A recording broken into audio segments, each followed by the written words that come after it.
Mestre, eu preciso de um milagre.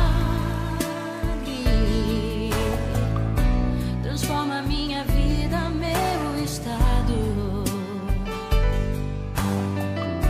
Faz tempo que eu não vejo a luz do dia. Estão tentando sepultar. Autor cristão, compositor, instrumentista, arranjador, produtor e jornalista. Ele iniciou sua carreira em 1974.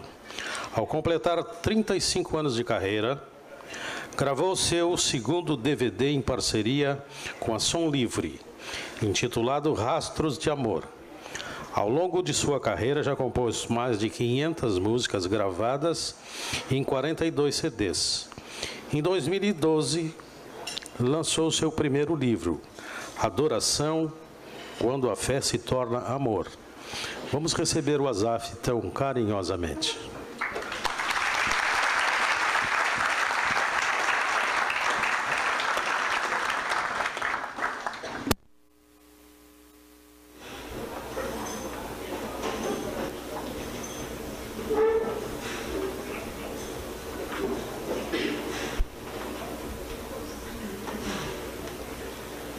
Boa noite a todos.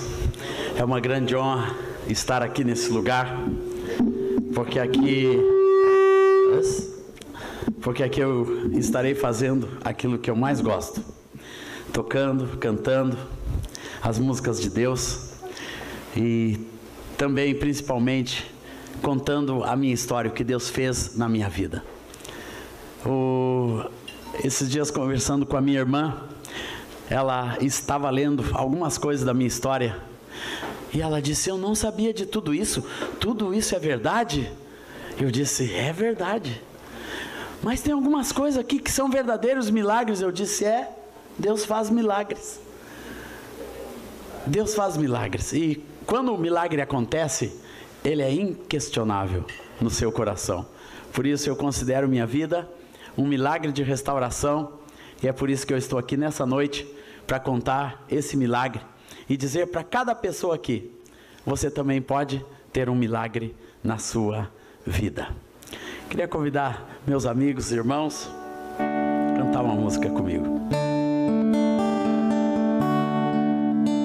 Jesus, em tua presença reunimos-nos aqui, contemplamos tua face e rendemos-nos a ti, pois um dia tua morte trouxe vida a todos nós e nos deu completo acesso ao coração do Pai. E o véu que separava já não separa mais.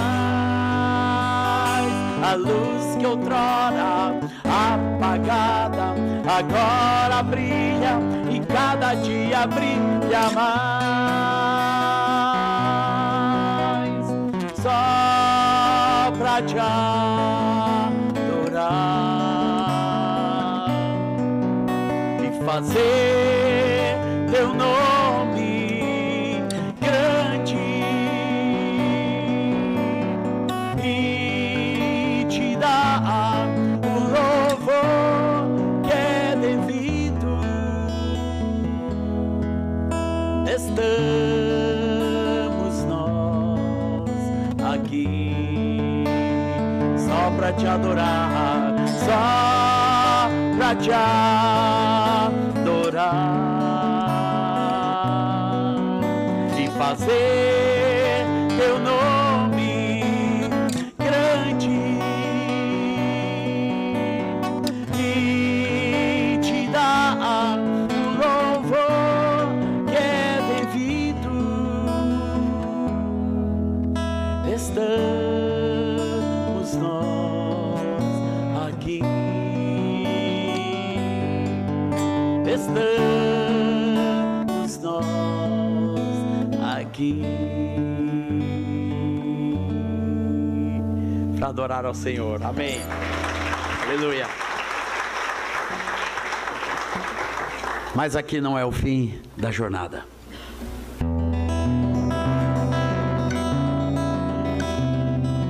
Jesus, nos trouxeste até aqui, deixando o que ficou para trás, tem nos guardado junto a ti, na tua santa paz. Entre lágrimas e dor, entre lutas e provações, não tem nos faltado o teu amor em nossos corações. Mas aqui não é o fim da jornada, ainda muito para conquistar nesta estrada. Ó Jesus, leva-nos daqui, dá-nos tua força para seguir, nos ajuda a caminhar, não nos deixes desviar. Ó Senhor, além queremos ir, dá-nos tua força para seguir. Jesus, nos trouxeste até aqui, deixando o que ficou para trás, tem nos guardado junto a ti, na tua santa paz. Entre lágrimas e dor, entre lutas e provações, não tem nos faltado o teu amor em nossos corações. Mas aqui não é o fim da jornada, ainda muito para percorrer nesta estrada. Ó Jesus, leva-nos daqui, dá-nos tua força para seguir, nos ajuda a caminhar, não nos deixes desviar. Ó Senhor, além queremos ir, dá-nos tua força para seguir. Ó Senhor, além queremos ir, dá-nos tua força para seguir. Além queremos ir. Glória a Deus. Tenho a honra de ter convidado e estar comigo. Queria que ele ficasse de pé, meu querido sogro, Roberto Rocha, que é uma testemunha viva deste milagre que Deus tem feito na minha vida. É uma honra ter o meu sogro comigo, ele é um discípulo de Jesus e um dos meus melhores amigos. Pode sentar, meu sogro. Deus abençoe. Claro, o sogro pode ser um dos seus melhores amigos. Graças a Deus, aleluia. Bem, minha história começa, meus queridos amigos e irmãos, no ano de 1958, no ano que eu nasci. Minha mãe ficou grávida de mim na ilha de São Francisco do Sul, em Santa Catarina, mas o meu pai era um mineiro radical e disse: eu quero ter um filho mineiro. Já tinha nascido minha irmã em Santa Catarina, aquele negócio de barriga verde, coisa nenhuma, vou ter um filho mineiro. Colocou minha mãe grávida, minha irmã dentro de um trem e foi de trem para Minas Gerais. Em 1958 ele era militar, servia no Forte Marechal Luz, em Santa Catarina, e morava ali com a sua família, bem estabelecido na ilha, mas queria um filho mineiro. Quando eu cheguei em Minas, minha mãe já estava com 8 meses, foi no meio de uma licença que ele tirou do exército, e ficou lá para que eu nascesse. Mas quando faltavam poucos dias para eu nascer, e o padre do bairro Melo Viana chegou para minha avó, que era muito católica, e disse: olha, seu filho, seu neto não pode nascer na sua casa, porque a sua filha é evangélica. E evangélico não presta, tem que tirar de lá. Minha avó foi lá e disse: minha filha, Edveras, você tem que sair da nossa casa, você não pode ficar aqui, o padre disse que não é para você ficar aqui. E mandou minha mãe embora. Meu pai ficou indignado, foi para casa de uma tia. Uma semana depois eu nasci, porque o padre nos mandou embora de casa. Então eu já comecei, né? Já comecei no meio de uma balbúrdia. E há uns meses atrás eu estava ministrando na Jornada Mundial da Juventude, né? E muita gente me questionou por que eu tinha feito aquilo. E eu disse: porque toda essa gente precisa de Jesus.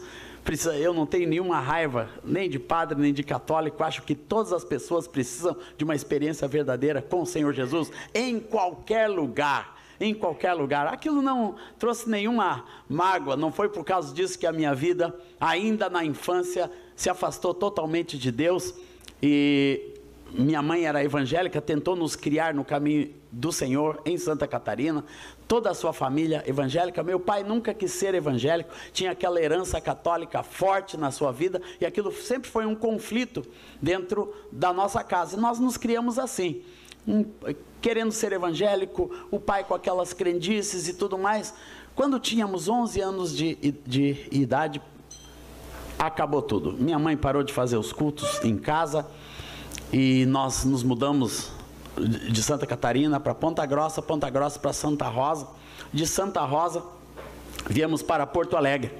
Meu pai sempre sendo transferido, e sempre aquela luta na nossa casa, porque, além do mais, meu pai bebia muito. Quando eu digo muito, bebia muito. Bebia todos os dias, saía do quartel, tomava umas 5, 6 cervejas e uns 2, 3 copos de cachaça, e vinha todas as noites dessa maneira para casa, desde que eu me conheço por gente. Nossa infância foi sempre com um pai alcoolizado dentro de casa.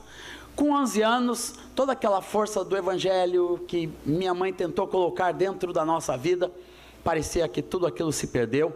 Minha mãe foi para o espiritismo e tentou nos levar, todos os filhos, mas na verdade quem tomou conta de nós foi o mundo mesmo.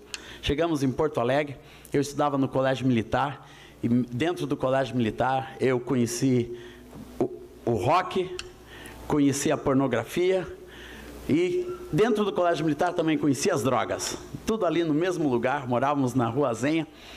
Depois fomos morar lá no Cristal. Eu já sabia o que era um baseado de maconha, já estava envolvido com um monte de porcaria, e não demorou 3 anos, eu larguei a escola militar, me misturei com um grupo de hippies que tinha ali perto da Avenida Zenha, na Rua Leopoldo Bier, e ali a minha vida entrou por um despenhadeiro. As drogas cada vez mais pesadas, não estudava, não trabalhava, não fazia nada, me drogava todos os dias. Meu pai não tinha mais autoridade, não tinha força para me tirar daquilo. Eu comecei a fazer artesanato e tocar violão, aprendi a tocar violão na rua, e aquilo veio com muita força sobre a minha vida. Levei minha irmã mais velha para esse mesmo grupo, e como era na década de 70, hoje parece pior, mas sempre onde existe sexo, droga, rock and roll, gente solta, jovens, adolescentes soltos, é só porcaria. Eu não gosto de me fixar em tudo aquilo que eu fiz, o tipo de droga que eu tomei, o tipo de vida que eu levei nesses 3 anos, os abusos que eu sofri, as coisas que foram fortes contra a minha vida, contra o meu caráter. Eu estava ali totalmente exposto, solto, minha irmã e eu. Quase trouxemos meus outros irmãos também para a mesma vida, mas pela graça de Deus, tinha uma irmã menor e um irmão da minha idade. Eles nunca quiseram entrar naquele mesmo caminho, mas ali, principalmente eu, meus queridos, eu me enterrei. Eu me tornei um drogado e usava drogas para ser feliz, não tinha nenhuma outra perspectiva, não tinha nenhum sonho, nenhum projeto, e aquela era a minha vida: fazer artesanato no meio dos hippies, vender na praia em Tramandaí, e durante todo o verão e durante o inverno aqui nas coisas turísticas, na feira hippie no centro da cidade, expor ali, né, na rua da praia. Essa se tornou a minha vida. Eu tinha 13, depois 14 anos, eu estava enterrado em tudo isso, fazendo isso como único objetivo de vida.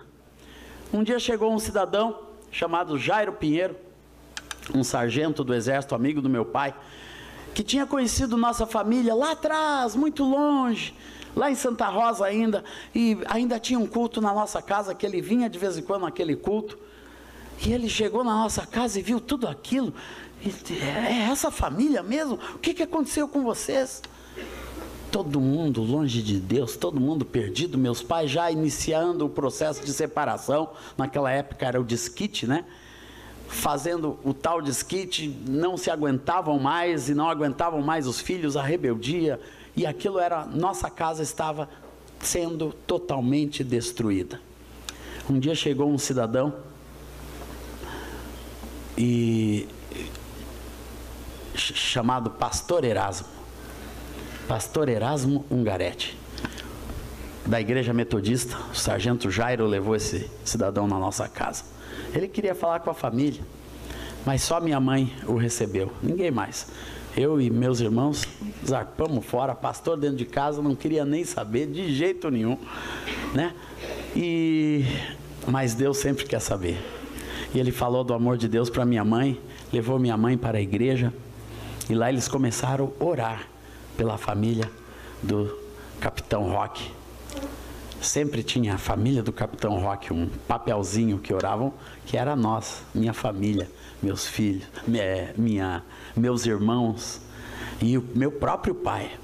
Meu pai, bem nessa época, teve o seu 3º infarto e o exército o aposentou. Ele passou a beber mais ainda e aquilo tudo descambou a família. Fomos várias vezes, tivemos que ter a interferência da polícia do exército na nossa casa e queriam me internar porque eu perdia totalmente a razão, ficava drogado, deitado numa cama, ninguém sabia o que estava acontecendo. E assim, tomava qualquer tipo de droga, o que eu conseguia na rua, eu tomava remédios, comprimidos, que eu não sabia nem para o que era. Tinha um que era Artane, dizia que era para epilepsia, e a gente dissolvia aquilo, e injetava aquilo direto, sem nenhuma noção. Mequalon, remédios fortíssimos para paranoia, e aquilo tudo, aqueles jovens não tinham nenhuma noção do que era aquilo, não tinha as drogas assim definidas como hoje, tinha maconha, e o que vinha de fora era alguma cocaína, mas muito pouca, o resto era inventado nas farmácias, nos botecos, uma coisa totalmente irresponsável, e aquilo tudo quase me levou à morte.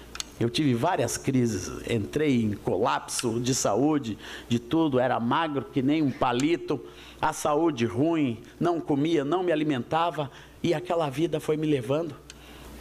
Mas lá na igreja Wesley já oravam pela nossa família.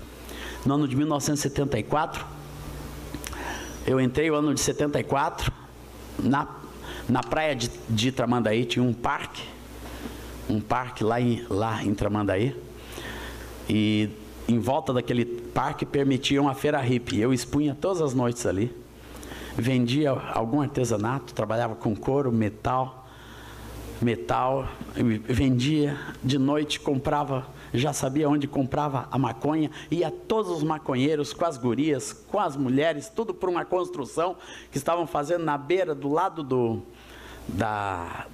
daquele restaurante, na frente da praia, e a gente dormia tudo ali, no meio das construções, sem noção, com droga, com chuva. E num determinado sábado eu cheguei para expor e começou a chover, choveu mais, e me deu uma melancolia. Eu disse, sabe uma coisa, eu vou voltar para Porto Alegre, porque amanhã vai ser sábado de carnaval, isso era uma sexta-feira, vai ser sábado de carnaval, e eu vou para as festas. Peguei, fui para a Freeway, pedi carona. E parou um doido, e disse, vai para Porto Alegre, vai. Eu entrei naquele carro, e não demorou muito, depois que passou ali Santo Antônio da Patrulha, tem um viaduto, bem naquela reta da frente, aquele carro na chuva se desgovernou, aquele carro começou a capotar. De alguma forma eu fui salvo de dentro daquele carro, eu caí para fora, fui jogado na estrada. Eu lembro de estar rolando com a minha mochila e com tudo que eu tinha, com artesanato, rolando naquela pista molhada, e levantei meio desacordado, olhei para os meus punhos, aqui estava totalmente aberto, eu tenho as duas cicatrizes, os nervos aparecendo na palma da mão, a cabeça toda ensanguentada, o pé ensanguentado. Parou um carro, me tirou da pista, foram lá, tiraram aquele outro cara que nem um bife de dentro do carro, tiraram junto dele uma arma, e era uma pessoa totalmente desconhecida, que eu só fui conhecer depois, porque depois Deus salvou esse cara lá na frente. Deus fez o milagre completo ali, muito mais tarde. Alguém me telefona e diz, olha, tem um cara aqui que disse que estava dirigindo o carro, que você se acidentou, e ele diz isso. Eu disse, é ele. E então Deus me salvou daquele lugar, e ali começou uma transformação na minha vida, porque ali eu entrei numa profunda depressão. Por quê? Eu tive que ir para o hospital, fui todo costurado. Cheguei em casa, meu pai me olhou daquele jeito, e disse, eu só espero a morte, né? O próximo passo, né, é a morte. E era mesmo. E já tinha aquele espírito de morte sobre a minha vida, de destruição, de não fazer nada, de estudar. E naquele início, um amigo meu que morava na frente da casa conseguiu um emprego com um cidadão chamado Clóvis Kaufmann, que era um empresário que tinha umas lojas de presente ali na Galeria Vila Rica. E eu comecei a ir ali para fazer pacote de presente, todo costurado, todo ruim, saindo daquele acidente. Fiquei por ali um dia, aquele homem tentou me ajudar, ele era um judeu, não era cristão, não tinha nada. Ele falava, rapaz, tu não pode continuar essa vida. O que vai acontecer contigo? Qual é o teu futuro? Qual é o teu sonho? E ele conversava muito comigo, eu tinha que entregar presentes. Eu sentava atrás de um Carmanguia SP2 que ele tinha, ficava ali com um monte de presente, parava na frente das casas, eu ia lá entregar o presente, ele ia conversando comigo. E eu comecei a cair em mim, o que eu estou fazendo com a minha vida? Mas eu não sabia mais para onde ir. Tinha perdido todas as minhas referências de fé. Sabia que a minha mãe estava indo numa igreja. Sabia que a minha mãe estava indo numa reunião de oração com o tal pastor Moisés, pastor Erasmo, mas eu não queria saber de nada. Um dia eu fui buscá-la numa dessas reuniões, estava todo mundo lá se alegrando, cantando hinos. Eu disse, isso não tem nada a ver com a minha vida. Não queria saber daquilo. Mas um dia de tarde, naquele mesmo ano, sequência de meses de 74, aquele homem que tinha vindo na minha casa um ano atrás, voltou. Na hora que eu acordava, sábado às 2h30 da tarde, que eu ficava festeando a noite inteira, vinha para casa, dormia em casa, e aquele homem bateu na porta. Eu fui lá no olhinho mágico, tentar ver quem era naquela hora, e eu vi, puxa, é aquele tal pastor. Reconheci pela Bíblia. Não queria nem saber. E ele ficou batendo. E batia, e batia, e batia. E eu só olhando ali atrás. E nada de abrir a porta. Não queria saber de nada. Coração endurecido. Não sabia se... deixa aí. Voltei para a cama, ele ficou batendo mais uns minutos lá. E foi embora. Foi embora. Uma semana depois, o mesmo pastor volta, mais que petulância. Voltou no mesmo sábado à tarde, às 2h, que era a hora que eu sempre acordava. E a minha mãe tinha dito que ele ia voltar, mas como eu estava dormindo, eu fui lá de novo, acordei, fui lá ver, é o mesmo pastor.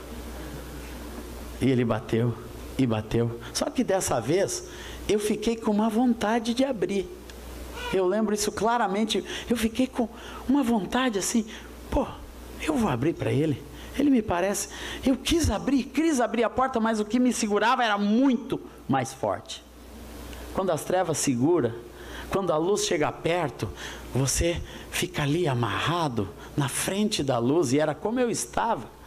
Eu sabia que aquele homem poderia ter alguma coisa para acrescentar na minha vida, que estava totalmente destruída. Eu já um adolescente, tinha virado 15 anos, quase com 16 anos, aquela vida vazia, sem nada, sem orientação de pai. Minha mãe tentava, mas na sua simplicidade não conseguia muita coisa.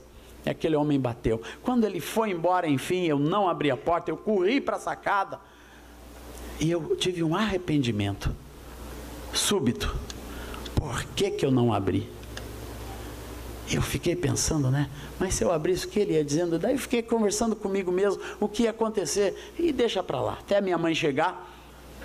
E imagina a cara dela, ela toda semana pedia para aquele pastor vir na minha casa, vir falar com seus filhos.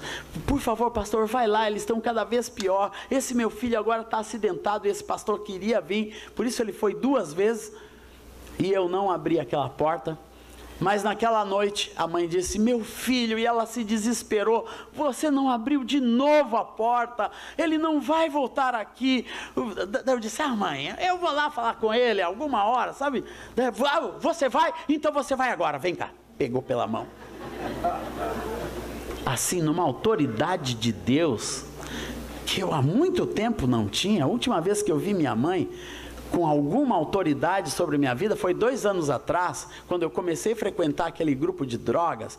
Numa noite de desespero, chovia, eu estava lá no meio daquela orgia, naquele lugar, numa favela onde estava. Minha mãe apareceu com uma cinta e disse: meu filho, eu vim te buscar. Eu disse: deixa disso, mãe. E ela me pegou no meio dos caras e todo mundo gritava: vai com a mamãe, né? Eu fiquei naquela vergonha. Imagina, adolescente querendo se afirmar em alguma coisa. Ela me pegou, irmãos, e foi da Leopoldo Bira até a Zenha, me sentando assim, ó.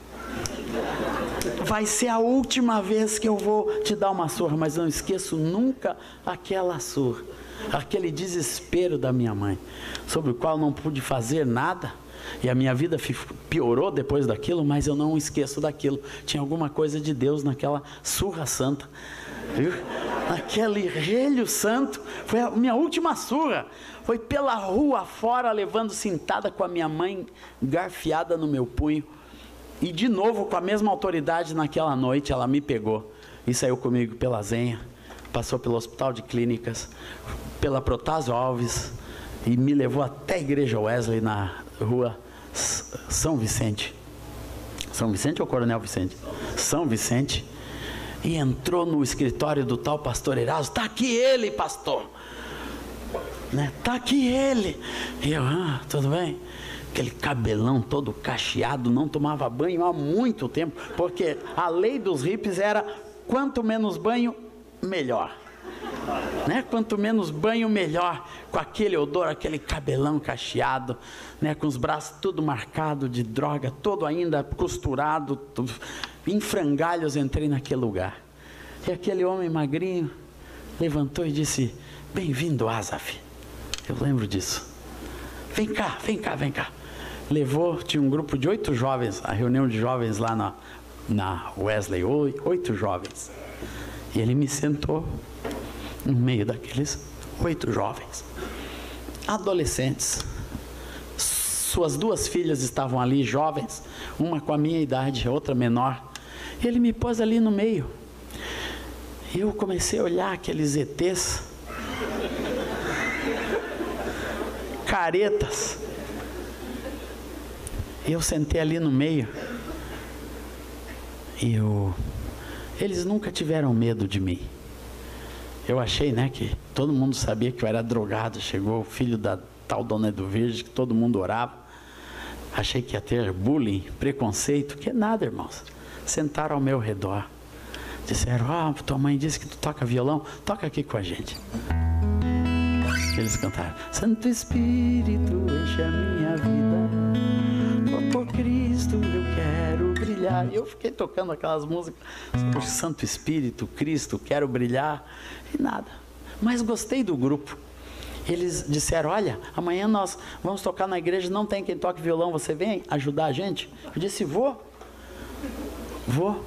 Daí, domingo de manhã, ir em igreja, só Deus mesmo, irmão. Mas só por causa daquelas pessoas, daquele convite, eu peguei e fui. E aconteceu uma coisa até, que tinha um traficante chamado Aranha, e ele ficava ali perto do Instituto de Educação, e eu tinha que pegar o ônibus ali. Eu vim de ônibus da Zenha, descia ali para pegar da Protásio. E o Aranha estava ali, fumamos um baseado de maconha antes de ir para o culto.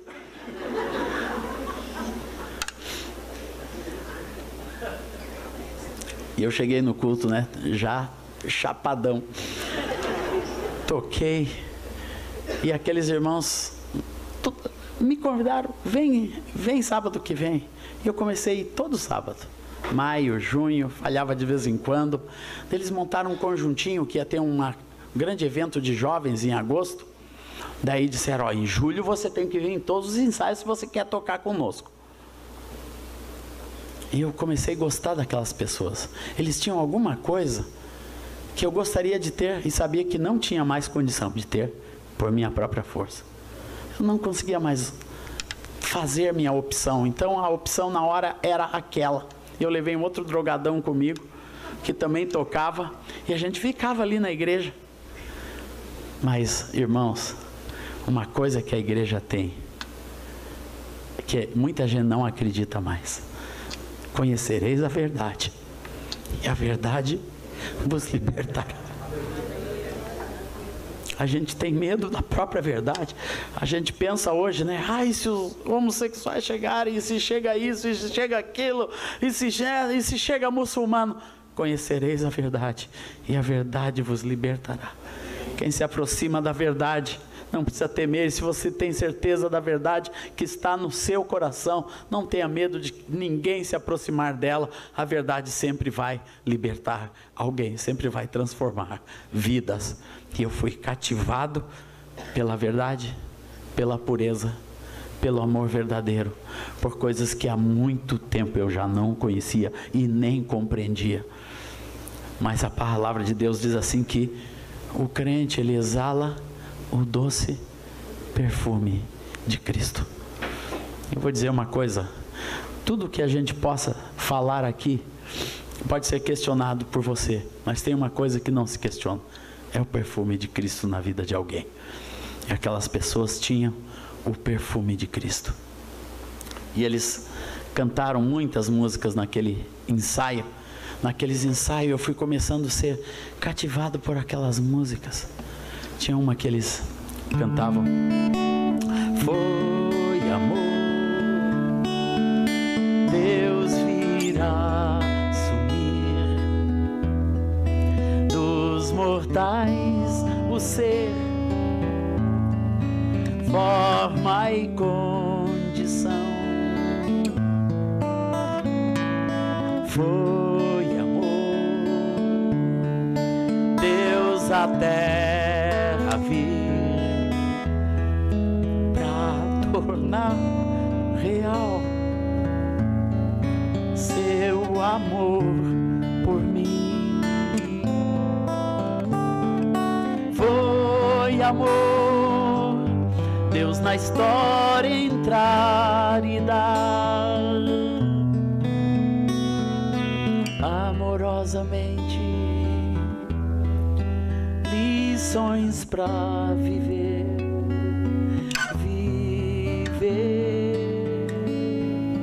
Foi amor, Deus a cruz subir pra salvar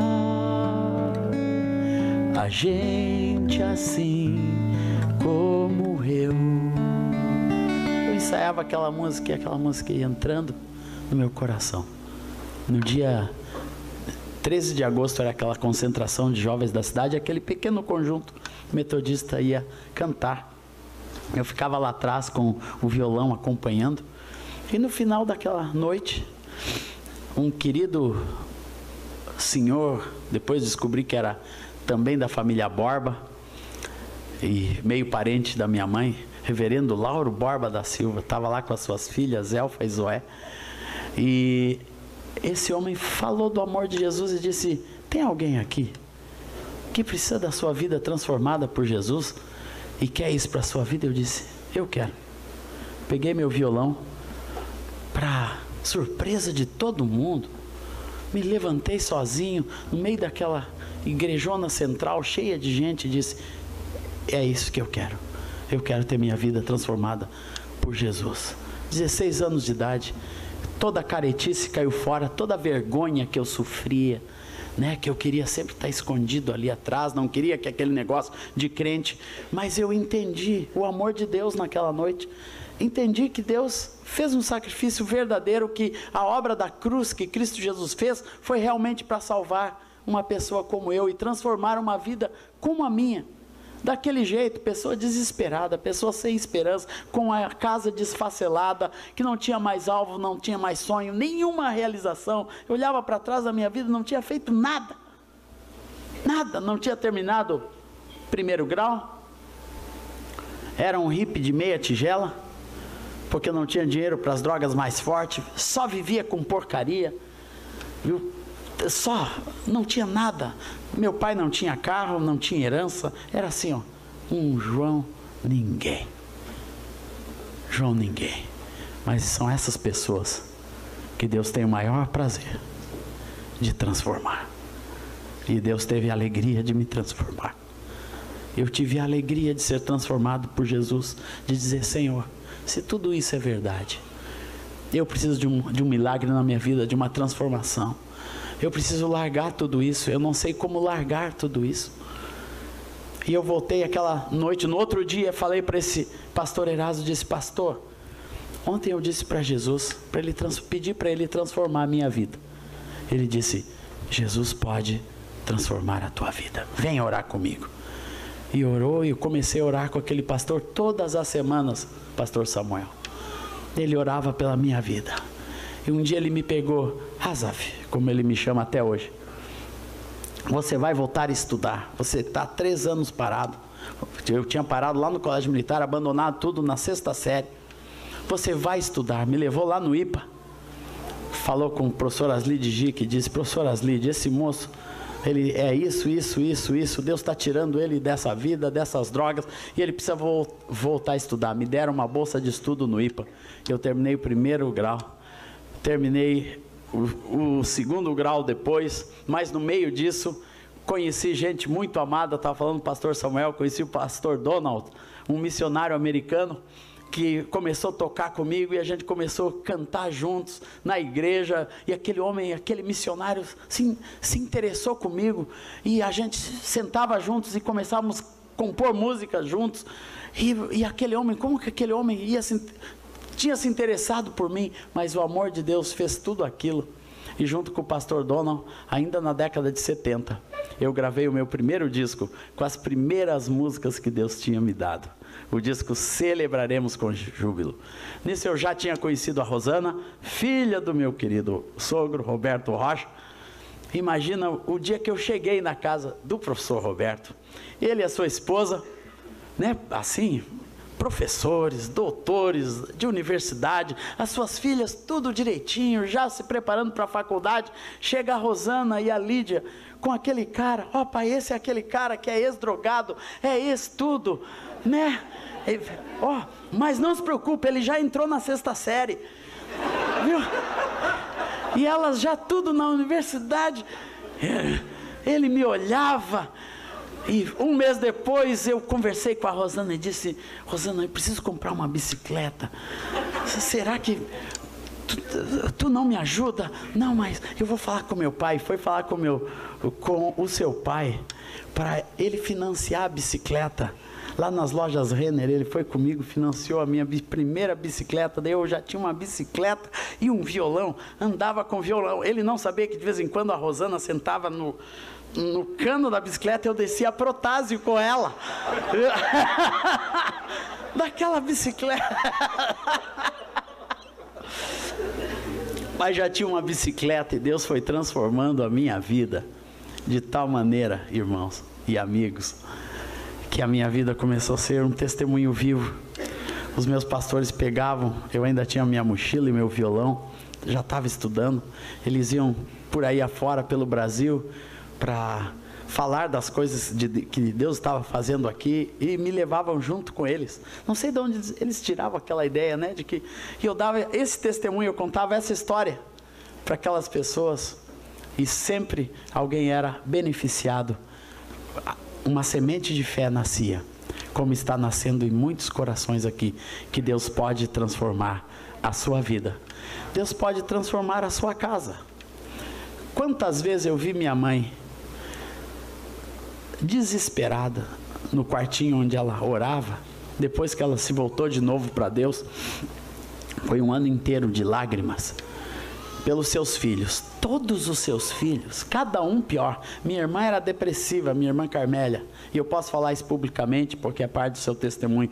Ela tinha tentado suicídio com 9 anos, depois com 11 anos, e continuava aquele processo de depressão na vida dela. Minha irmã e eu éramos drogados. Meu irmão era um alienado, também vivia na torcida do Inter, fazendo violência, fazia bagunça por aí. Podia ser na do Grêmio também, viu? Não é preconceito.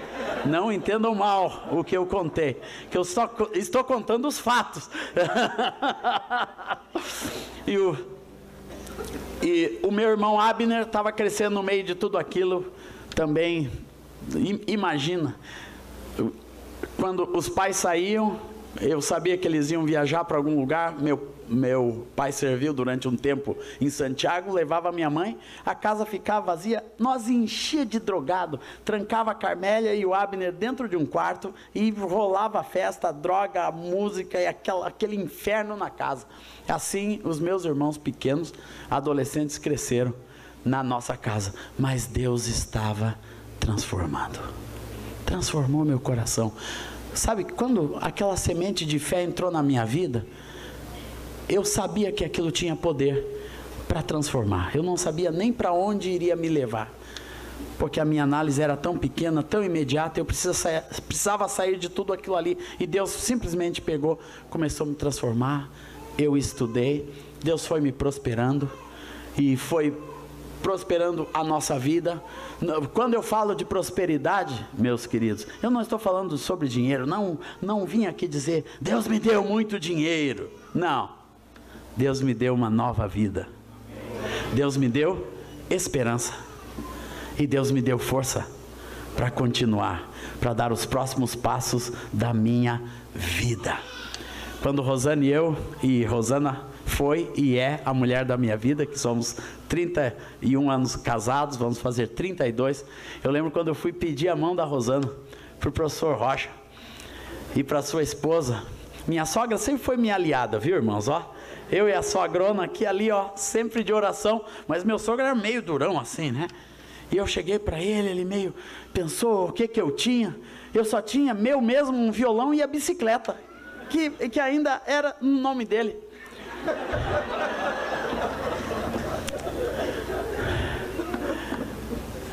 Mas ele sabia o que eu realmente tinha. Eu tinha a graça do Senhor, transformadora da minha vida. Eu não quero me alongar mais, porque a proposta desse jantar é que você tenha a sua experiência, a sua convicção sobre o poder de Deus na sua vida, sobre o poder de Deus na vida da sua família.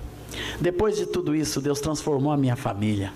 Eu lembro quando minha irmã Carmélia saiu do seu quarto, eu estava cantando em casa, ela saiu do seu quarto e disse, é isso que eu preciso. Eu lembro de um telefonema do meu irmão Ener, e disse, Dego, ele me chama. Eu hoje acredito nisso, tudo que Deus fez na sua vida, eu quero isso para mim também, tu vem aqui em casa? Eu fui lá em casa e meu irmão disse, eu quero ter minha vida transformada por Jesus. Eu lembro quando meu irmão Abner também teve sua experiência com o Senhor, também cresceu no mundo, muitos anos depois, muito mais tarde, nós trabalhávamos juntos. Felipe, nessa época, que trabalhava comigo, eu trouxe o Abner para trabalhar no meu estúdio, longe do Senhor, e um dia ouvindo as mesmas músicas, Felipe, o Abner simplesmente entendeu o amor de Deus na sua vida, entendeu que Deus o ama e que Deus tem um plano e um propósito muito maior do que simplesmente viver algum tempo. Deus tem para você, meu querido amigo e irmão, uma vida e uma vida eterna, uma vida de paz, alegria nesse mundo. Muita gente pensa que vida eterna, não, depois que eu morrer, não, vida eterna é hoje. Eu já estou vivendo essa vida eterna, desde que Jesus transformou a minha vida. Muita coisa aconteceu na nossa vida. A gente pensa que a vida cristã é só sombra e água fresca. Não, irmãos. Às vezes vem lutas, provações.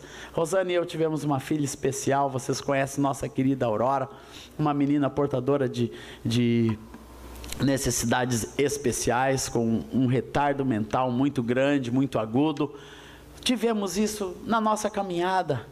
Nunca buscamos as culpas, não. Deus mandou dessa maneira, mas Deus vai continuar sendo soberano sobre isso. E a Aurora é uma bênção na nossa vida, porque nós entendemos que Deus às vezes faz alguns milagres rápidos, mas tem outros milagres que são mais demorados, e são esses que a Aurora provoca na nossa vida. Que Deus não quer apenas o fato de uma cura na nossa filha, Deus quer o processo que ela realiza em nós. E a Aurora veio assim e é uma bênção na nossa vida. Depois tivemos problemas sérios, né? Minha esposa, quando estava grávida do segundo, do André, foi baleada por um assaltante, quase morreu. Então coisas assim acontecem com crente, acontece com pastor. Problemas, lutas, tribulações, todo mundo vai ter. Não estou dizendo para você que essa nova vida vai te imunizar contra problema, contra provação, contra luta. Não. Mas a decisão que a gente toma de fé por Cristo Jesus, ela transforma o nosso interior. E você se torna um vencedor. E não importando o que acontece na sua vida, você, como a palavra diz, em todas essas coisas somos mais que vencedores. O que eu me tornei? Um vencedor. Muitos anos depois, mais tarde, depois de 40 anos, eu fiz aquela faculdade que eu sonhava, jornalismo, me formei em jornalista. Depois fui escritor. Nisso eu já tinha gravado dezenas de discos, distribuído pelo mundo afora. E meus discos já estão em 9 línguas, em 20 países. Sou o artista exclusivo, único artista exclusivo da Som Livre no Rio Grande do Sul. É um artista cristão, né? Eu não me chamo de artista, eu sou um ministro, mas eles chamam, né? E distribui meu disco, meu trabalho por esse Brasil afora e pelo mundo afora, agora das mídias sociais. Cheguei nos Estados Unidos para lançar meu livro a semana passada. Todas as pessoas já têm a minha música, meus discos novos, todo mundo conhece já, né? Porque esse trabalho Deus tem mandado. Mas a coisa mais importante da minha vida continua sendo o pequeno milagre da transformação. Poderia aqui ficar contando as coisas maravilhosas que Deus tem feito. Em maio, meu livro é lançado no Oriente Médio para todo o mundo árabe. Coisa maravilhosa. Mas nada disso é maior do que viver uma vida maravilhosa, feliz com Cristo Jesus. Ter uma família, ter minha esposa, meus filhos ao redor da minha mesa todos os dias, andar com eles, ter meus sogros, meus irmãos, meus amigos, minha mãe. Meu pai partiu depois, mas foi salvo. Deus transformou a vida dele antes dele ir embora, né? Partiu pro eterno, morreu muito jovem. Mas nós, toda a minha casa, vocês estão vendo aqui, na frente de vocês, e eu só conto essa história, porque hoje eu sou um homem muito feliz. Eu gostaria que cada pessoa aqui tivesse esta experiência de ter a vida transformada por Deus, e fosse também um milagre vivo de Deus. Eu gostaria que cada pessoa aqui, cada pai e mãe, cada mãe que chora pelos seus filhos como minha mãe chorava, daqui a alguns anos, seja aquela mulher alegre, pequenininha, fraquinha, mas que se alegra no Senhor, dizendo: todos meus filhos foram salvos por Jesus e foram transformados por Deus. E ela se alegra e vai, e pega disco e livro e leva para todo mundo, porque Deus, foi um milagre, meus irmãos.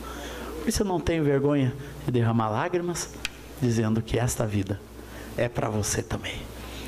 Não importa a idade que você tenha, pode ser já de alguma idade, ou pode ser um adolescente como eu era, mas quando a semente de fé entra em um coração, para transformar a sua vida, para transformar a tua história, para transformar a história da tua casa, do teu casamento, a história dos teus filhos. Quando a minha mãe foi com aquele sargento Jairo e com aquele pastor, para aquela igrejinha metodista, com meia dúzia de pessoas, para orar pela sua família, ela nem nos seus sonhos pensaria que um dia sua família seria totalmente transformada por Deus. E por isso que eu conto minha história para você. E eu vou cantar mais uma música sobre Deus. E espero que a palavra do Senhor toque no seu coração. Porque muitas pessoas têm ideias erradas sobre Deus.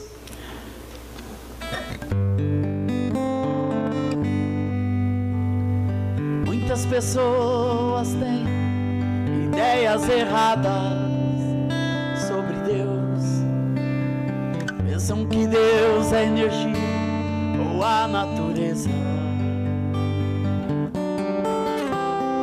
Pensam que Deus só acorda ou existe na festa da Páscoa ou Natal, e que está mais preocupado em celebrar algum ritual.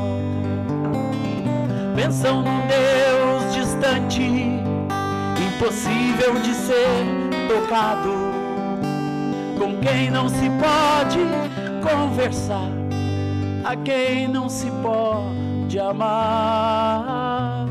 Um Deus de braços cruzados, um Deus ultrapassado. Mas Deus não é assim, Deus é amor. Eu descobri que Deus é tão preocupado com o meu e o teu viver, que até mesmo mandou Jesus vir por mim morrer, pra me livrar de tudo que me fazia infeliz. E acreditar em Jesus foi a melhor coisa que eu fiz. Acreditar em seu amor, acreditar em seu perdão e receber por fé a salvação.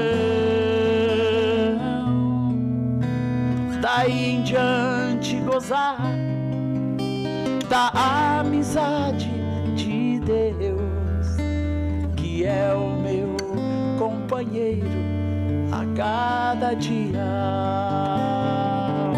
Ele será o teu companheiro a cada dia. Na tua casa ele será o teu amigo a cada dia.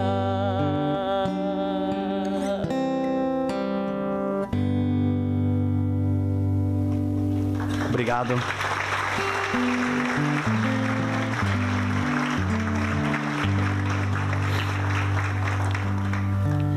Eu quero convidar nesse momento toda e qualquer pessoa que precise de um milagre na sua vida. Milagre de transformação. Não quero que você responda se o milagre que você precisa é financeiro, porque a palavra de Deus diz que aos seus amados Deus dá enquanto dorme. Então o milagre aqui não é um novo carro, não é um novo emprego, não é nada que esse mundo possa para oferecer. Mas o milagre que eu estou falando é um milagre que me fez esta pessoa feliz. E isso Deus tem para a sua vida. E se você quer esta vida, eu quero que você erga a sua mão numa atitude de fé diante de Deus essa noite. Pode erguer com fé. Você precisa de um milagre? Amém. Não tenha vergonha. Você precisa de um milagre. Um milagre de dentro, de transformação. Você que ergueu a sua mão, pode ficar de pé. Vem, fica de pé. Vem, vamos, coragem. Vamos, meu jovem.